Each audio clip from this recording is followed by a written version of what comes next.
और बड़ी खबर उत्तराखंड से है। उत्तराखंड के मुख्य सूचना आयुक्त ने इस्तीफा दे दिया है। शत्रुघ्न सिंह ने इस्तीफा दिया। शत्रुघ्न के कार्यकाल के 6 महीने अभी बाकी थे।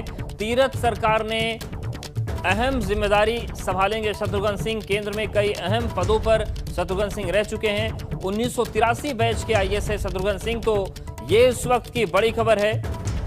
उत्तराखंड के मुख्य सूचना आयुक्त ने अपने पद को छोड़ दिया है, इस्तीफा दिया है। और उनके कार्यकाल के आपको बता दें कि 6 महीने अभी बाकी थे, लेकिन जानकारी ये भी मिल रही है कि तीरथ सरकार में अहम जिम्मेदारी उन्हें मिलने जा रही है।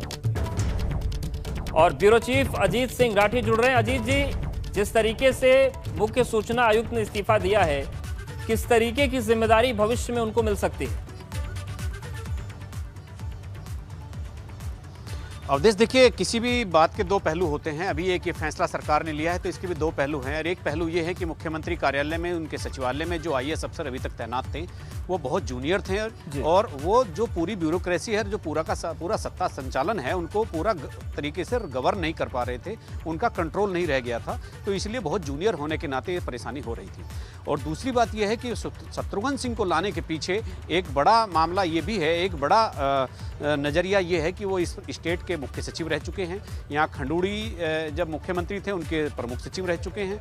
और इसके अलावा ऊर्जा और तमाम विभाग संभाले। और इससे भी बड़ी बात यह है कि जब वो फैजाबाद के कमिश्नर थे तो अटल बिहारी वाजपेयी प्रधानमंत्री होते थे।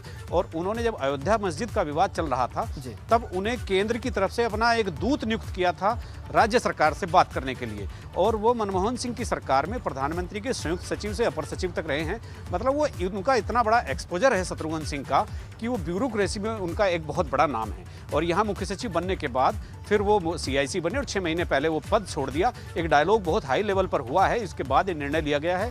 और मुझे लगता है कि ये प्रधान सलाहकार मुख्यमंत्री इस तरह से कुछ उनको एक ओहदा दिए जाने की एक तैयारी हो गई है, जिसका कल सुबह तक खुलासा हो जाएगा। और शत्रुघ्न सिंह चूंकि 1983 बैच है, अब यहाँ 1986 बैच के तो चीफ सेक्रेटरी ही हैं, तो इसीलिए जो एक हायरार्की होगी और एक वरिष्ठता होगी जिसको ध्यान में रखा जाना चाहिए, जो प्रोटोकॉल होता है ब्यूरोक्रेसी का, तो वो एक मेंटेन हो सकेगा, जो अभी तक नहीं हो रहा था। तो सरकार बदलने के बाद भी नहीं लग रहा था कि यहाँ पर कोई बदलाव नहीं आ रहा है और इस तरह के कोई फैसले भी नहीं लिए जा रहे थे। तो शत्रुघ्न सिंह को यहाँ पर किसी बड़े ओहदे पर लाया जाना एक बहुत बड़ा घटनाक्रम है उत्तराखंड के लिए। और चूंकि जब जो अटल बिहारी वाजपेयी जी के बहुत नज़दीक रहा हो, जिसने पीएमओ में और कैबिनेट सेक्रेटरीट में सालों साल काम किया हो, तो और यहाँ पर भी तमाम पदों पर काम किया, तो उसका एक्सपोजर और उसका अनुभव का लाभ लेने के लिए सरकार ने ये फैसला लिया। बिल्कुल एक बड़ा फैसला। जी, हमारे साथ आप बने रहिए, कुछ और अहम खबरें उस पर भी आपसे जानकारी लेंगे। और आगे बढ़ते हैं। उत्तराखंड में बच्चों में बढ़ते कोरोना संक्रमण ने अब चिंताएं बढ़ा दी हैं। मई महीना जहां मौतों के लिहाज से खतरनाक साबित हो रहा है, 15 दिन में 1700 बच्चे कोरोना की चपेट में आए और अभी तक राज्य में 5000 से अधिक बच्चे कोरोना की चपेट में आ चुके हैं। उधर कोरोना की तीसरी लहर भी बच्चों के लिए खतरनाक बताई जा रही है। स्वास्थ्य विभाग का फोकस कोरोना की तीसरी लहर को लेकर है। आशंका ये भी जताई जा रही है कि इस वेव में बच्चों के संक्रमित होने की संभावना आशंका ज्यादा है। उत्तराखंड में डीआरडीओ की तरफ से बनाए गए 2 अस्पतालों में 25-25 बच्चों के आईसीयू बनाए जा रहे हैं। साथ ही जिलों के अस्पतालों में भी बच्चों के लिए आईसीयू बेड और वार्ड बनाए जा रहे हैं। आशंका तो जताई गई है कि भाई 3rd फेज़ आएगा और उसमें बच्चों का संक्रमण होने का चांसेस ज़्यादा है। तो हम लोग हमारे सारे जिले और इवन सीएससी लेवल तक हम लोगों ने ये कर दिया है। हमारे जिले हैं, सब डिस्ट्रिक्ट हॉस्पिटल्स हैं, मेडिकल कॉलेजेस हैं।